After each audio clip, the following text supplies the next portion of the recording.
Secunderabad parliament BRS అభ్యర్థిగా పద్మారావు గౌడ్ పేరును BRS ఖరారు చేసింది. ఇక దీనికి సంబంధించి మరిన్ని డీటెయిల్స్ మా ప్రతినిధి వంశీ అందజేస్తారు. వంశీ, సికింద్రాబాద్ లోక్సభ సంబంధించినటువంటి ఎంపీ క్యాండిడేట్ గా అటు బీఆర్ఎస్ పార్టీ సీనియర్ నాయకుడు పద్మారావు గౌడ్ పేరును ఖరారు చేస్తూ బీఆర్ఎస్ పార్టీ అధినేత కొద్దిసేపటి క్రితమే ప్రకటన చేసినటువంటి పరిస్థితి కూడా మనం చూస్తా ఉన్నాము. బీఆర్ఎస్ పార్టీలో ఉద్యమకారుడుగా చాలా సీనియర్ నేతగా ఉన్నటువంటి పద్మారావు గౌడ్ పేరుని కొద్దిసేపటి క్రితము ఏదైతే సికింద్రాబాద్ పార్లమెంట్ నియోజకవర్గాలకు సంబంధించినటువంటి ముఖ్య నాయకులతోటి కూడా సమావేశం నిర్వహించి వారి పేరుని అనౌన్స్ చేసినటువంటి పరిస్థితి కూడా మనం చూస్తా ఉన్నాము. ఇప్పటికే అన్ని జిల్లాలకు సంబంధించి ఏదైతే పార్లమెంట్ నియోజకవర్గాలకు సంబంధించినటువంటి ఎవరైతే ఉంటారో వారందరితో కూడా సంబంధించి సమావేశాలు నిర్వహించి వారి అభిప్రాయాన్ని తీసుకున్న తర్వాత ఆయా లోక్సభ క్యాండిడేట్ కి సంబంధించినటువంటి అభ్యర్థి పేర్లను ప్రకటన చేసినటువంటి పరిస్థితి కూడా మనం చూస్తా ఉన్నాము.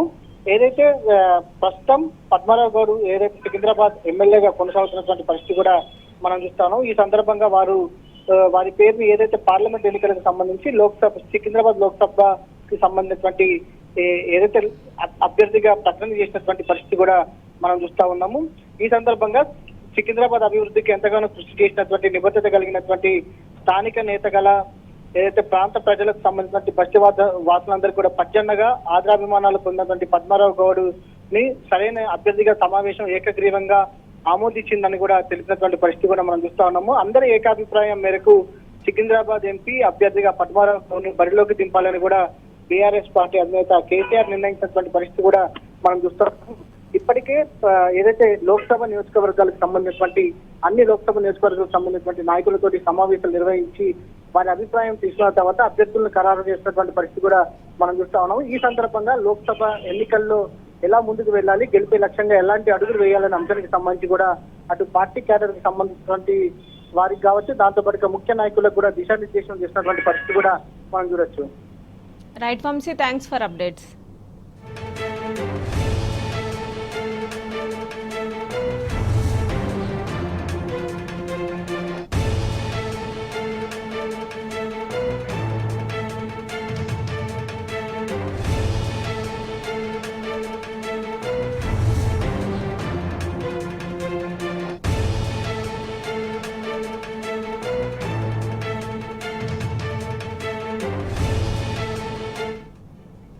సికింద్రాబాద్ పార్లమెంటు స్థానం నుంచి పార్టీ అభ్యర్థిగా మాజీ మంత్రి ఎమ్మెల్యే పద్మారావు గౌడ్ ను బీఆర్ఎస్ అధినేత కేసీఆర్ ప్రకటించారు. ఈ మేరకు పార్టీ శాసనసభ్యులు, ప్రజాప్రతినిధులు, ఇతర ముఖ్య నేతలతో జరిగిన సమావేశంలో చర్చించి అందరి అభిప్రాయాల ప్రకారం ఈ నిర్ణయం తీసుకున్నారు. బీఆర్ఎస్ సీనియర్ నేతగా నాటి ఉద్యమ కాలం నుంచి నేటి వరకు పార్టీకి విధేయుడిగా ఉన్న పద్మారావు గౌడ్ అందరివాడిగా గుర్తింపు తెచ్చుకున్నారు. సికింద్రాబాద్ అభివృద్ధికి ఎంతగానో కృషి చేసిన నిబద్ధత కలిగిన స్థానిక నేతగా ఆయనకు పేరుంది. సికింద్రాబాద్ ప్రజలు, బస్తీవాసులందరికీ పజ్జన్నగా ఆదరాభిమానాలు పొందిన పద్మారావు గౌడ్ ను సరైన అభ్యర్థిగా సమావేశం ఏకగ్రీవంగా ఆమోదించింది. అందరి ఏకాభిప్రాయం మేరకు సికింద్రాబాద్ బీఆర్ఎస్ ఎంపీ అభ్యర్థిగా పద్మారావు గౌడ్ ను బరిలోకి దింపాలని అధినేత కేసీఆర్ నిర్ణయించారు.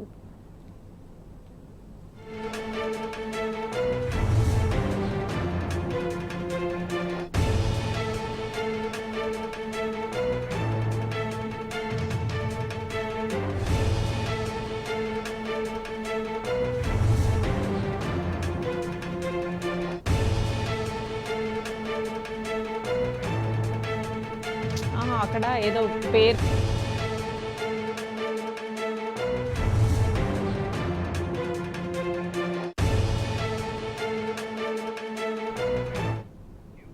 సికింద్రాబాద్ పార్లమెంటు స్థానం నుంచి పార్టీ అభ్యర్థిగా మాజీ మంత్రి ఎమ్మెల్యే పద్మారావు గౌడ్ ను బీఆర్ఎస్ అధినేత కేసీఆర్ ప్రకటించారు.